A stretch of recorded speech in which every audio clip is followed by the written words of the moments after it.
தமிழக மக்கள்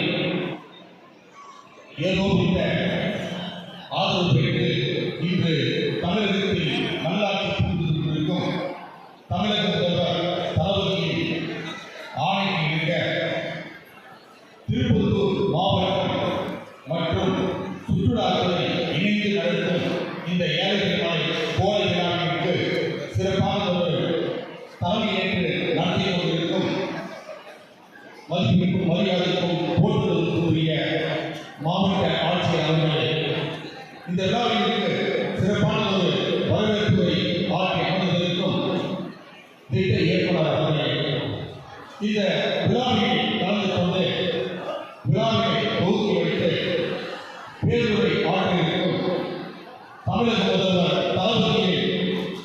தளபதியாக இருக்கும் மாண்புமிகு வனத்துறை அமைச்சர் அண்ணன் ரஞ்சித்குமார் அவர்களே, இந்த விழாவில் கலந்து கொண்டு சிறப்புரை ஆற்றியிருக்கும் சோழப்பேட்டை சட்டமன்ற உறுப்பினர் அண்ணன் கேசி வீரமணி அவர்களே, இந்த விழாவில் கலந்து கொண்டு சிறப்புரை ஆற்றி இணைந்திருக்கும் வாணிமணி சட்டமன்ற உறுப்பினர் அண்ணன் சையத் பாரூக் பாஷா அவர்களே, இந்த விழாவில் கலந்து கொண்டு சிறப்பு செய்து கொண்டிருக்கும் மாவட்ட வன அலுவலர் அவர்களே, இந்த விழாவில் கலந்து கொண்டு சிறப்பு செய்து கொண்டிருக்கும் மாவட்ட காவல் கண்காணிப்பாளர்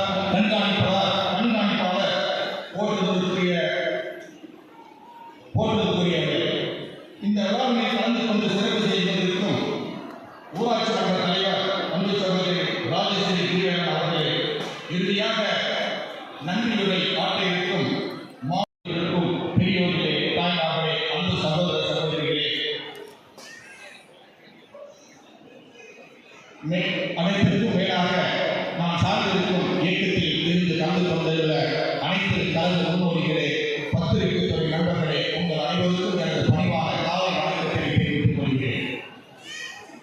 இன்று ஏழைகளை மலை ஏழைகளை ஊட்டி என்பார்கள். இதோட சிறப்பு என்னவென்றால், இங்கிருந்து 100 கிலோமீட்டர் போனால் பெங்களூரு என்ற பெரிய மாநகரம், இங்கிருந்து 200 கிலோமீட்டர் போனாக்க சென்னை என்ற பெரும் மாநகரம். இந்த இடைப்பட்ட இடத்தில் அமைந்து அனைத்து தரப்பினரும் கவர்ந்திருந்து இன்று போதித்துக் கொண்டிருக்கிறது. தமிழக முதல்வர் தளபதியின் ஆட்சியின் 5 ஆண்டுகளில் இவை கொடைக்கானலுக்கு ஈடாகவும் ஏற்காடுக்கு இணையாகவும் கண்டிப்பாக இதை கொண்டு வருவதாக உறுதிமொழி கூறியுள்ளார். அதே மாதிரி இங்கிருந்து நமது அடிவாரத்தில் இருக்கிற ஜலத்தாமரை ஒரு பெரிய நீர்வீழ்ச்சி இருக்கு. இதற்கு தண்ணீர் செல்லும் வழியே மேட்டு கழிவு வழியாகவும் பள்ள கழிவு வழியாகவும் நீர் செல்லுது. இந்த நீர்வீழ்ச்சி ஒரு 6 மாதம் அதிகபட்சம் 7 மாதம் நீர்வீழ்ச்சி இருக்கும். ஆனால் இந்த மேட்டு கழிவிலிருந்து பள்ள கழிவு வழியும் ஒரு 4-5 செக்கன் கட்டமாக்க வருடம் பூராகவும் கண்டிப்பாக நீர்வீழ்ச்சி இருக்கும். இதற்கு அந்த இருக்கிற செக்கன் கட்டும்படி இந்த நேரத்தில் அனைத்து அனைவரும் கேட்கிறேன். அதே மாதிரி மேலே இருந்து பல்லவெளியிலிருந்து கீழே ஜலத்தாமரைக்கு நீர்வீழ்ச்சிக்கு நாம ரோப்கார் பயன்படுத்தினோம்னா இந்த மலைக்கு வரும் சுற்றுலா பயணிகள் இந்த ரோப்கார் வழியாக கீழே சென்று நீர்வீழ்ச்சியும் குளித்துவிட்டு அதிகம் அதனால கண்டிப்பாக அடுத்த கோடை விழாவிற்குள் இந்த ரோப்கார் மூலம் நாம் செல்லும் வசதியை நிர்வாகிக்கு கொடுக்கிறது என்றால் மலை ஏழைகளுக்கு மலை வரும் சுற்றுலா பயணிகளின் எண்ணிக்கை கண்டிப்பாக அதிகமாகும். எப்படி ஏழைகள் மலை சிறப்பு வாய்ந்ததோ திருப்பத்தூருக்கு அதே மாதிரி ஜவ்வாது வரையும் சிறப்பு வாய்ந்தது.